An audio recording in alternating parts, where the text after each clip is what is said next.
DMTV Info, votre chaîne d'information en temps réel. La politique, la santé, le sport, les faits de société, la musique, les rumeurs et bien plus encore.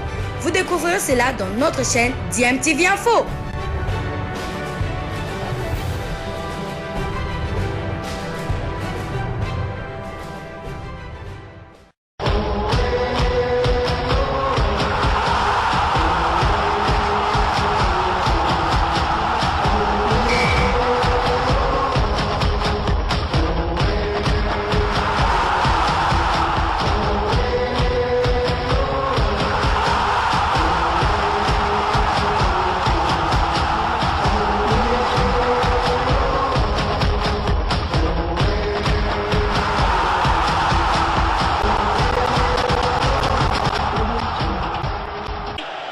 Vous êtes sur DMTV, bonjour ou bonsoir, tout dépend de l'heure à laquelle vous nous suivez. Tout le plaisir est pour nous de vous retrouver, mais surtout de savoir que vous êtes nombreux en train de suivre votre chaîne YouTube DMTV. DMTV qui vous propose de rester toujours dans le football, le football où nous allons aller du côté de la FIFA, la Fédération Internationale de Football Association, où au terme de son 71e congrès, la FIFA a annoncé qu'elle allait lancer une étude de faisabilité à propos de l'organisation d'une Coupe du Monde tous les 2 ans. Et oui, vous aviez bien entendu, la FIFA veut réfléchir en tout cas sur l'opportunité d'organiser une Coupe du Monde tous les 2 ans plutôt que tous les 4 ans. Alors la FIFA veut réformer la Coupe du Monde. C'est du moins en tout cas ce qu'a toujours été l'intention de l'actuel président de la FIFA, Gianni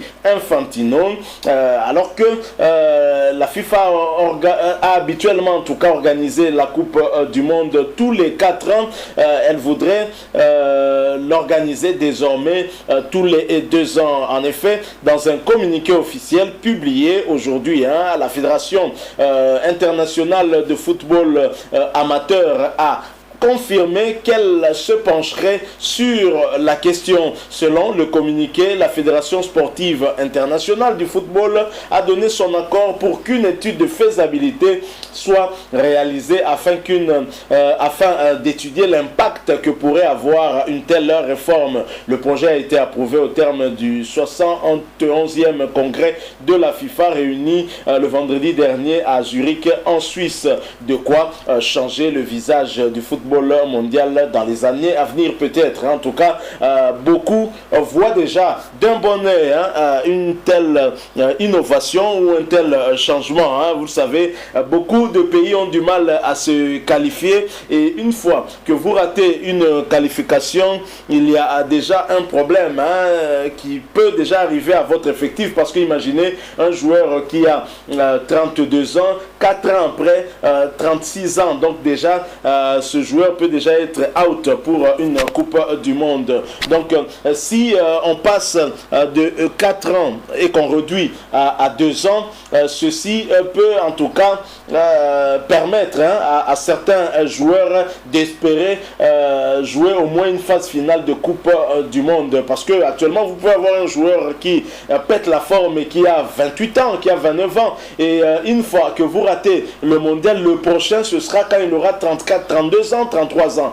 Vous imaginez un peu, la carrière d'un joueur peut passer ainsi sans qu'il ne puisse avoir la chance de rêver, de palper en tout cas du doigt cette compétition internationale, la compétition la plus prestigieuse d'ailleurs, où les joueurs sont heureux en tout cas de défendre chacun leur nation. Alors imaginez une Coupe du Monde à 32 équipes tous les 2 ans. C'est une très très bonne chose. En tous les cas, je ne sais pas pour vous, mais moi je suis d'avis que une telle réforme serait salutaire, d'abord pour la carrière du joueur, mais c'est vrai qu'il y a certainement aussi un problème de coût, un problème d'argent. Peut-être que au niveau de la FIFA on réfléchit à multiplier, je ne sais pas moi, des compétitions toujours pour des raisons financières aussi, avec ces sponsors qui arrivent. Imaginez un sponsor qui avec lequel la FIFA a un contrat qui ne doit venir que 4 ans après. Ça peut poser aussi problème. Ce sont des entreprises qui ont besoin de visibilité. C'est peut-être aussi l'un des aspects de la question qui est abordée, où la réflexion va dans ce sens-là pour permettre aussi à ce partenariat-là qui existe, notamment dans cette compétition, pour qu'elle puisse être en tout cas très très dynamique.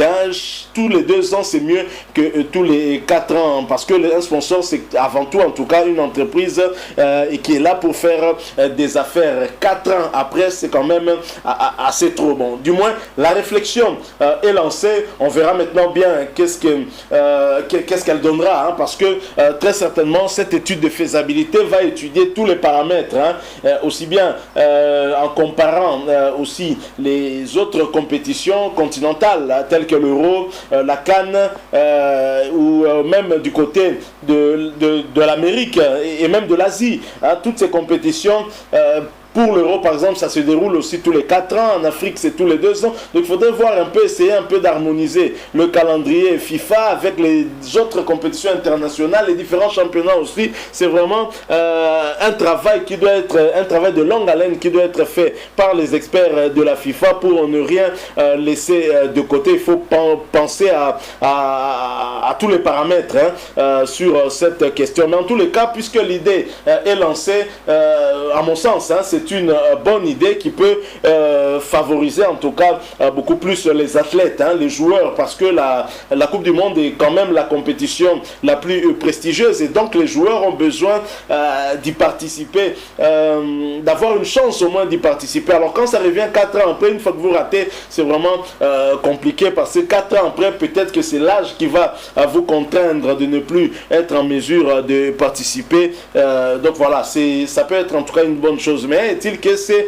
la volonté de Gianni Infantino qui a toujours cherché à faire des réformes pour essayer un peu d'améliorer la qualité du football mondial. Voilà, et puisque nous parlons de la Coupe du Monde, sachez qu'en actualité, l'entraîneur nouvellement nommé en République démocratique du Congo arrive à Kinshasa le mardi 25 mai 2021 sur le coup de 17h avec un régulier d'Air France.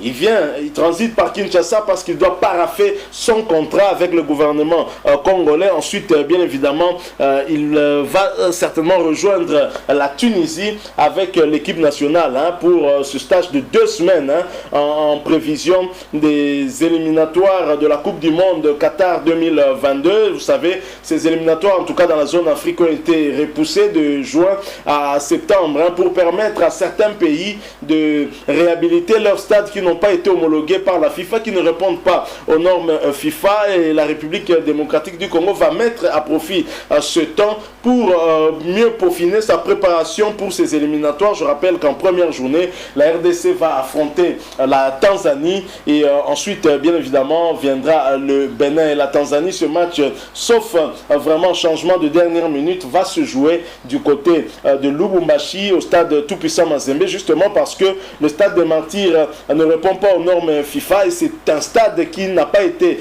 homologué par la CAF. Voilà pourquoi la RDC se déplacera du côté de Lubumbashi. Alors, on a vu le ministre des Sports de la République démocratique du Congo aller faire une visite éclair du côté de ce stade-là, en annonçant bien évidemment des travaux à venir. On espère que ces travaux arriveront très rapidement après une évaluation et qu'ils permettront en tout cas c'est que ce stade soit à disposition des Léopards, si pas pour les 2 premières journées, pour la première journée du moins qui va se jouer à domicile, mais au moins pour les journées qui viendront, les 2 autres journées dans le cadre des éliminatoires de la Coupe du Monde. Je rappelle que la RDC se retrouve dans le groupe J, même groupe que la Tanzanie, le Madagascar ainsi que le Bénin. Voilà, nous sommes arrivés à la fin de cette petite réflexion sur ce qui a été annoncé par la Fédération internationale, par la FIFA, en rapport avec cette cette étude de faisabilité sur la possibilité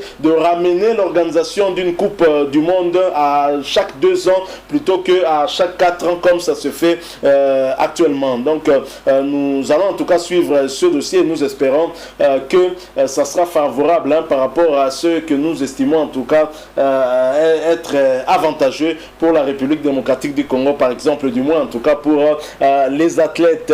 Merci beaucoup à vous qui nous avez suivis. Si vous avez aimé cette réflexion, laissez-nous un maximum de j'aime, likez cette vidéo. Si vous avez un commentaire, une réflexion aussi, toujours par rapport à ce sujet, n'hésitez pas de partager cela avec nous en nous laissant un commentaire. Merci aussi de vous abonner à cette chaîne DMTV et n'oubliez pas qu'en vous abonnant, vous verrez apparaître une petite cloche de notification. Cliquez dessus parce qu'elle vous permettra de ne plus rien manquer des prochaines vidéos que nous allons vous proposer. Encore une fois, merci à vous. Nous espérons vous retrouver très bientôt avec un autre sujet d'actualité, mais en attendant, portez-vous bien et DMTV vous dit au revoir. Merci.